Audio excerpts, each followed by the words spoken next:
Hello, everybody. Welcome back. This is going to be my review of the latest Doctor Who Flux episode, Once Upon Time.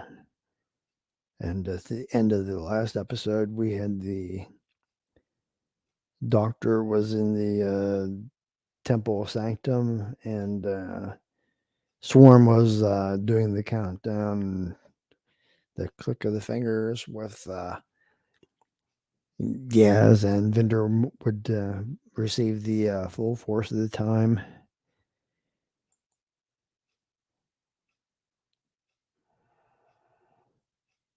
And after that, we start the episode with Rose Tico.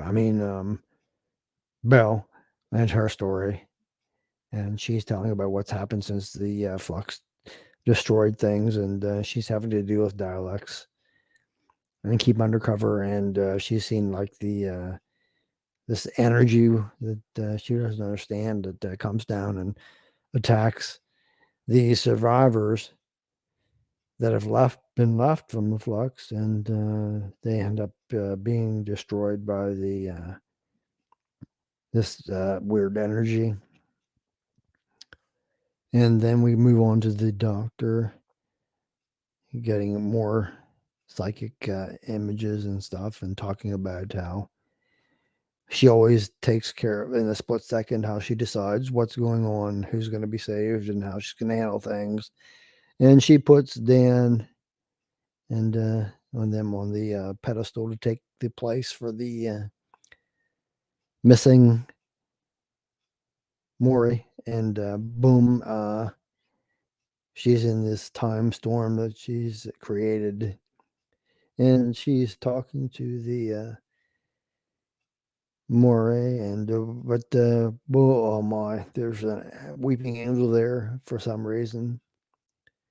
And then boom, she's back in the living a remembered past event where all the characters are swapped for our people, but they're about to make an attack on the sanctum. But then, boom, we go back, and Dan's reliving his stuff in the past with his girlfriend, talking about different things. And she asks him about how his past, and he's a good bloke, and why hasn't he ever married? And he described, well, he was supposed to be married, but his fiance backed out at the last moment. And the Doctor pops in and tells him about different stuff. And then we switch scenes again, and the Doctor's taking the place of his partner in the stakeout in the police cab. And we see a weeping angel again in the rearview mirror. And again, we switch scenes, and we're off to Vinder, and talking about his how great he is as a operative, and how that he's up for being placed in a future position, back to Doctor, and back to the past on the attack on the Citadel. And Doctor sees off as first Dr. Joe Martin. And back again, we switch to Dan. He's in the meets the 1820s guy. Again, he's fighting stuff that he doesn't know what's going on. And we again go back to Rose.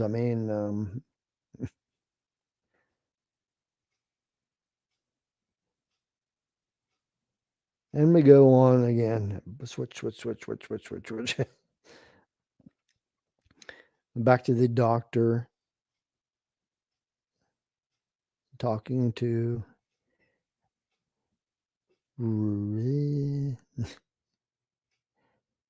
boom.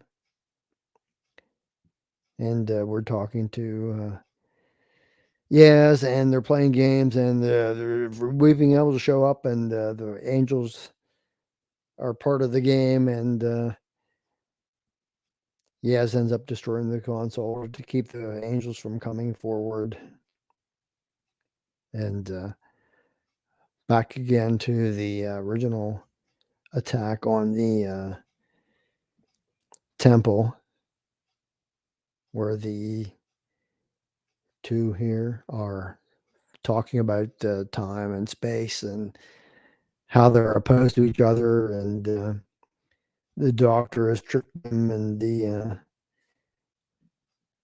vessel here they've used the to encompass the Mori, and once again we switch to space, where Bell has defeated all the Cybermen who were attacking, and she has a little thing there that attaches her to the baby monitor. Um, and Vinder's going to do the right thing and put his report forward, saying what was going on with the bad man. Once again, the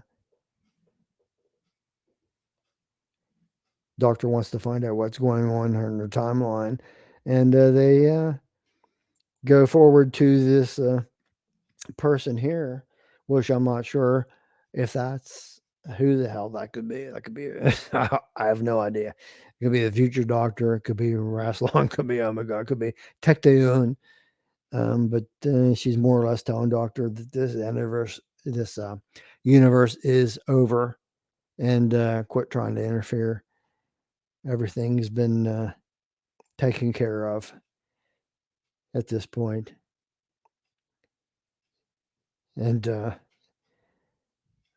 they go back to present day in the temple, where the swarm and Azure are there.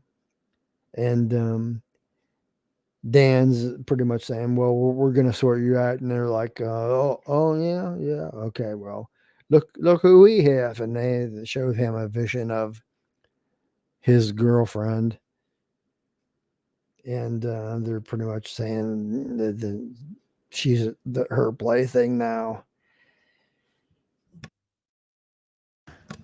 and Dan's not gonna have any of it. But the doctor holds him back and says, "Listen to me. I know what's going on. Don't take it. Just we'll sort this out, but hold back for now." We switch again to a scene where um, Bell is watching another hologram message from Vendor, telling her about well, he tried to do the right thing, and that's why he was put on the outpost, and why she's not going to be seeing him for a while. And that's what's going on there. She